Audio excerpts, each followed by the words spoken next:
শেষ পর্যন্ত ফিরে আসার গল্প। অর্পা আর নীলের গল্পটা শুরু হয়েছিল খুব সাধারণভাবে। একই অফিসে কাজ করতে গিয়ে তাদের পরিচয় হয়। প্রতিদিনের ছোট ছোট কথোপকথনগুলো কখন যে গভীর বন্ধুত্ব আর তারও বেশি কিছুতে পরিণত হয়েছিল তা তারা বুঝতেই পারেনি। নীল সবসময় নিজের অনুভূতি লুকিয়ে রাখত, আর অর্পা অপেক্ষা করছিল নীল কখন সাহস করে বলবে।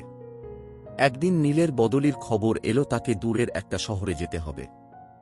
বিদায়ের দিন অর্পা চুপচাপ দাঁড়িয়েছিল। নীল চলে যাওয়ার আগে বলল, তুমি যদি কখনো মনে করো তোমার পাশে আমায় দরকার, আমি সব ছেড়ে ফিরে আসব। নীল চলে গেল, আর সময়ের সাথে দুজনের যোগাযোগও কমে গেল। দিন কেটে গেল 1 বছর, 2 বছর, তারপর 5 বছর। অর্পা ভেবেছিল নীল হয়তো তাকে ভুলে গেছে। একদিন হঠাৎ অফিস থেকে ফেরার পথে বৃষ্টিতে ভিজে যাচ্ছিল অর্পা। হঠাৎ একটা ছাতা মাথার ওপর এসে দাঁড়াল। সে অবাক হয়ে দেখল নীল। অর্পা বিস্মিত হয়ে বলল, তুমি ফিরে এসেছ? নীল মুচকি হেসে বলল, তুমি জানো না, তোমার অপেক্ষায় ছিলাম। শুধু তোমার একটা ডাকের অপেক্ষা ছিল আমার।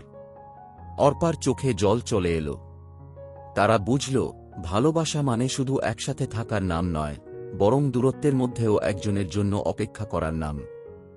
এই গল্প আমাদের শেখায়, ভালোবাসা মানে শুধু পাশে থাকা নয়, বরং দূরে থেকেও একজনের জন্য অপেক্ষা করার সাহস রাখা। যদি ভালোবাসা সত্যি হয়, তবে সময় যতই পেরিয়ে যাক না কেন, সে একদিন ফিরে আসবেই। ভালোবাসা মানে বিশ্বাস রাখা, যে মানুষটাকে তুমি মন থেকে চাও, সে ঠিক তোমার কাছেই ফিরে আসবে।